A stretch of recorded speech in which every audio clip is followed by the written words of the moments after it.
Hey, the rulers DMO73 here are trying to distort time with a Flute paradox list versus Robert Strong and his take on Millium with Ryula. Let's go ahead and jump right in. Ruler School is brought to you by Odyssey Games, where you can go to pre-order upcoming Force of Will sets, ccgprime.com for singles and supplies, cardodoko.com for those rulers in the international market looking for product, as well as our guest lecturer members Vite Ramen and Full Grammar Alchemist. Class is in session. So as we get into it here, don't forget to get your pre-orders in for 10 oaths through Odyssey Games. You can check the link in the description. And let's talk a little bit about Flute, specifically this released Seal of Infinity. It is her new aid ruler. It lets us generate paradox counters, which is used to make the paradox cheaper, but we're not doing that. We're going to just use it to draw a bunch of cards because we get to start with Flute's Water Dragon, and we have no exponential hand size, and we're just we're trying to cheat a little bit on the paradox and use a great little tool from a previous set named Denius to reset the game that way. So we're playing against Robert and his take on the Milliums. I will say at the time of this recording, we were still under the impression that you could fail to find with the swap, and that has been clarified that you cannot. If you roll high enough, you must swap between the two Milliums, because they kind of like stay revealed essentially. So a little bit of an error on our part that we've come to learn since doing that recording. You'll see we played the Chubby Five-Tailed Fox here pretty aggressively, particularly because we just want to continue to draw and cycle into the combo pieces of this deck. When he goes for a Dragonite Beekeeper, we're going to burn coin to mirror it. Like, we are trying to find the combo pieces as fast as possible. We're pretty safe from what Millium is trying to do, but it can get really aggressive really fast, so we might need to reset the game pretty quickly. Down comes in that Constantino. It's going to get a very helpful Puss in Boots out, and it will be very large. So he'll get to do two double dice rolls to make this very large. We're not super concerned about that because, as you see, we have a high-speed uppercut treatment in our hand. And that will make it so both this Constantino and Puss in Boots are not going to survive for very long since they're both fairy tales.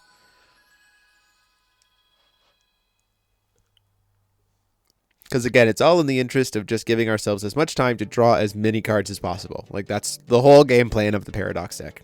So we're going to go ahead and burn high-speed uppercut treatment, targeting the Puss in Boots, which will then, by extension, kill the Constantino. We'll get to draw some cards and gain some life. Paying another 3 to another 4 sea stone. We can kind of, well, not really, get to sculpt those two at the beginning. And we're going to play Invitation to Valhalla. This is kind of a big card that's been used with Dunyazad in the past. And it's just going to remove all 4 copies of Paradox from the game. We can't discard it. We can RFG it. We do not want it in our hand. And now all we need at this point in time is a Dunyazad, and we can reset the game. So it's just a matter of, can we find it? Chooses to only roll 1 die. I'm not entirely sure why he's not rolling 2 instead to try to draw more cards. Priscilla Stone comes down here.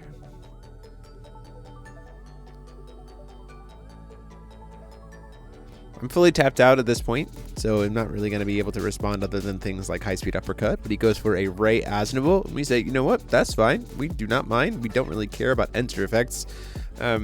So yeah, you kind of give us a free turn to kind of do whatever we want. And we also agree that Ray Asnable is a good card, so we will also play one. Paying 2. Mainly, he has way more enter effects than I do, so Ray Asnable kind of works really well in this situation as well.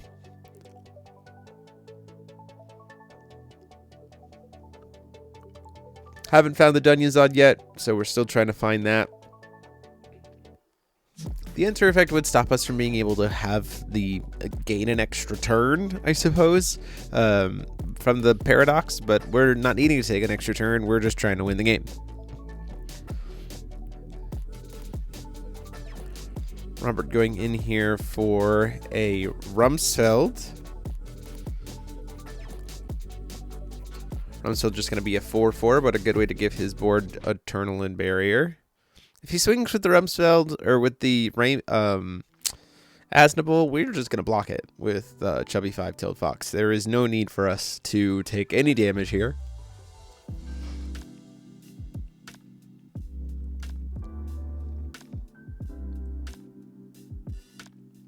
So it's just a matter of if he's going to swing or if he's just going to choose to pass turn.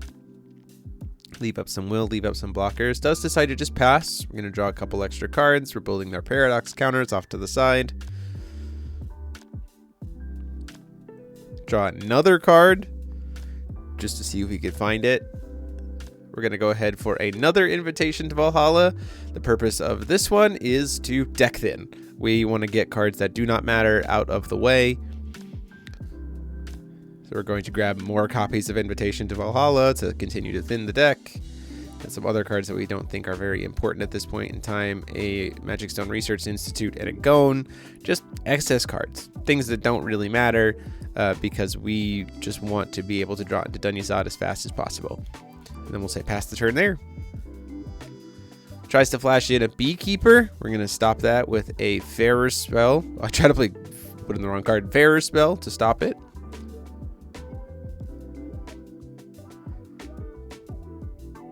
Rolls a die again. Once again, choosing not to roll 2 dice. Maybe intentionally to try to stay on the Millium side. Flashes in another Beekeeper before recovery, but we have another Fairer Spell to stop that, so we're good.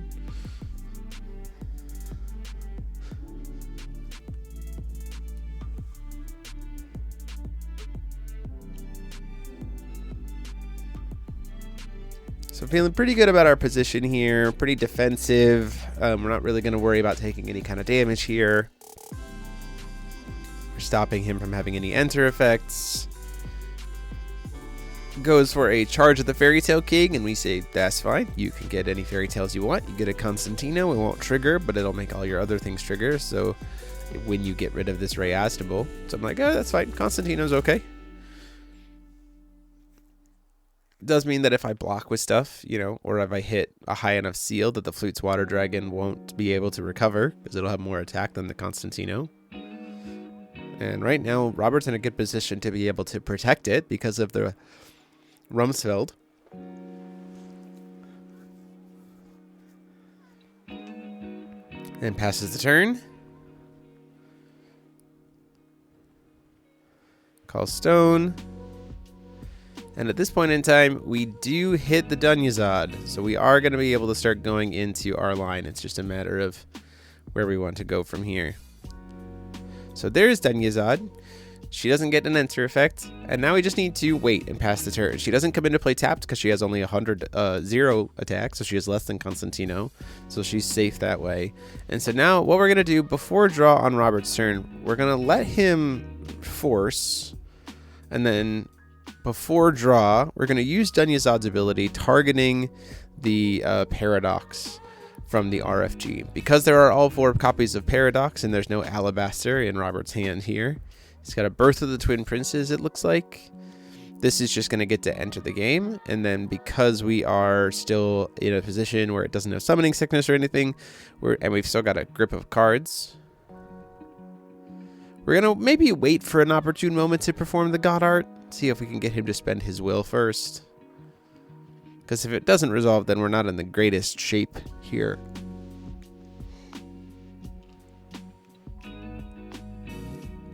So we're going to just try to find our moment.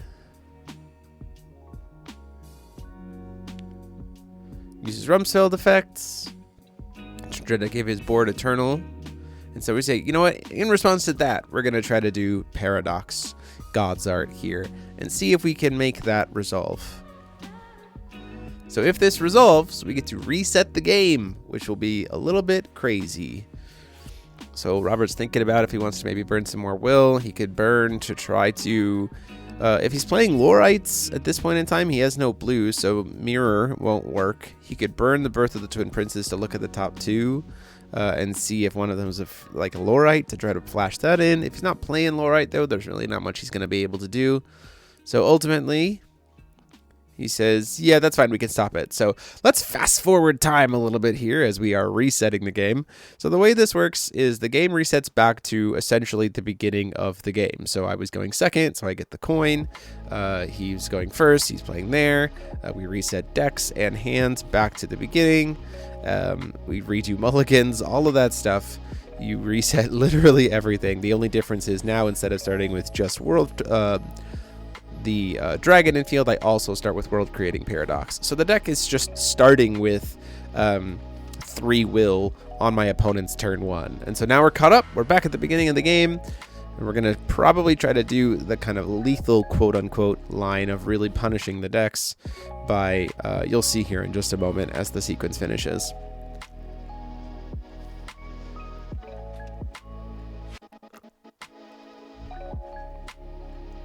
So, going to go ahead and call stone with Millium. Hits a green-white 4C stone. Passes the turn.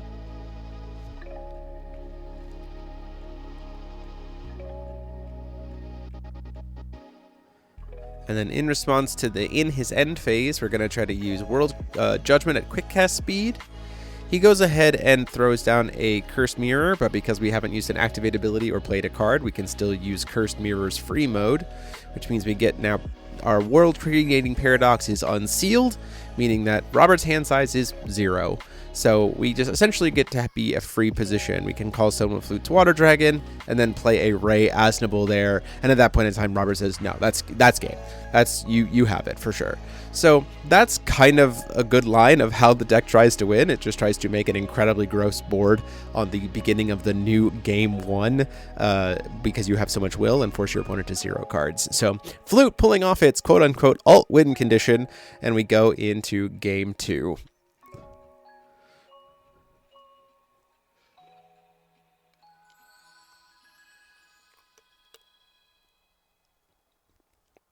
Robert choosing to take the coin here.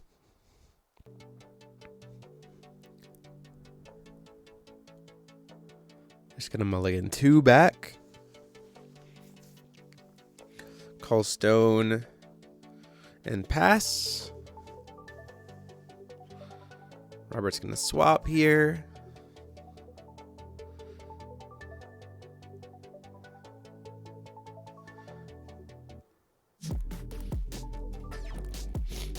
Does have an alabaster in hand, which would be very good for him to be able to stop me from doing that World Creating Paradox line again.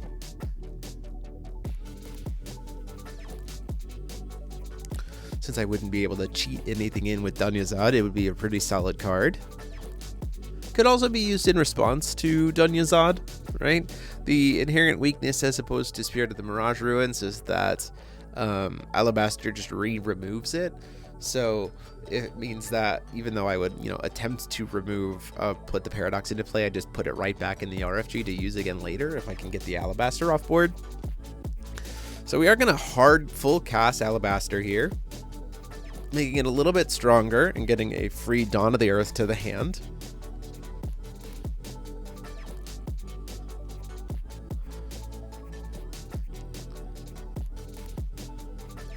And then passing the turn there.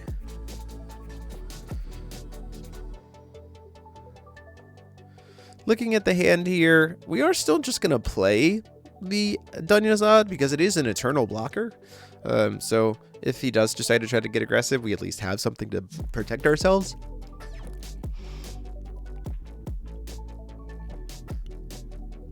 Robert's turn here sitting on double white.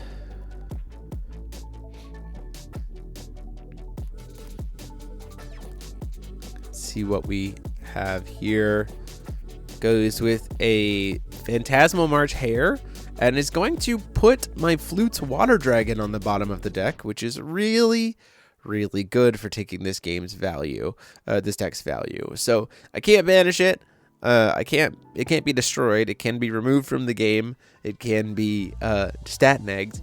It also can be shoved to the bottom of the deck. It does not have barrier. So a good job there for Robert, taking away some of the deck's draw power.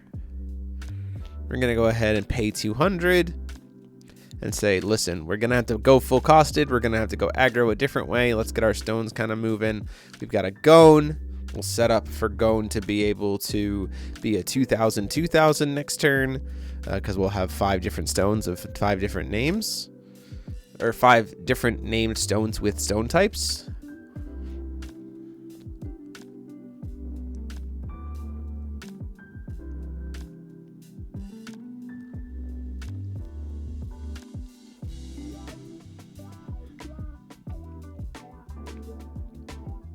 Gonna do a, starts to do a charge, but I tell him, you probably don't want to do that. Your Alabaster would just remove them from the game instead, because it is applying to both of us. I will also say in this with Alabaster, the timing of every action that I've taken with the Flute, I technically still could have taken. I just forgot that it has to be during the main phase. So I could have drawn as he attempts to leave main phase with Flute, an extra card, that kind of thing. So just keep that in mind with Alabaster. It does lock both players to main phases. So he's just going to play a Puss in Boots. Doesn't get doubled, but it is still very large.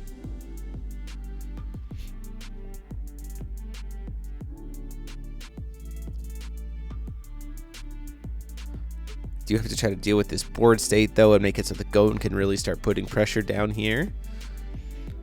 So as he's attempting to leave the main phase, we're going to go ahead and throw down a high-speed uppercut, once again targeting the March Hare, so that'll also kill the Puss in Boots.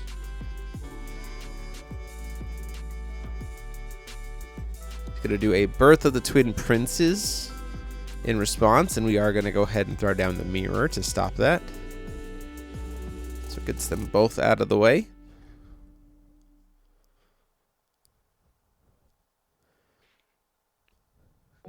Call Stone. We hit our 5th stone. Gone is now at 2020.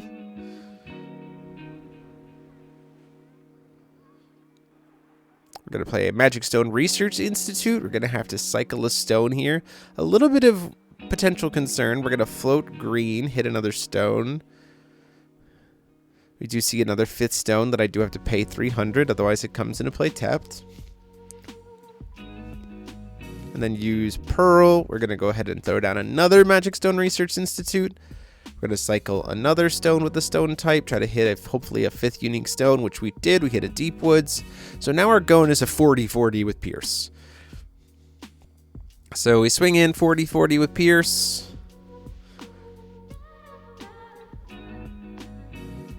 We see we're trying to respond with a Beekeeper, which is a great response to a card with Pierce because it would remove it, but we have the Fairer spell to stop it.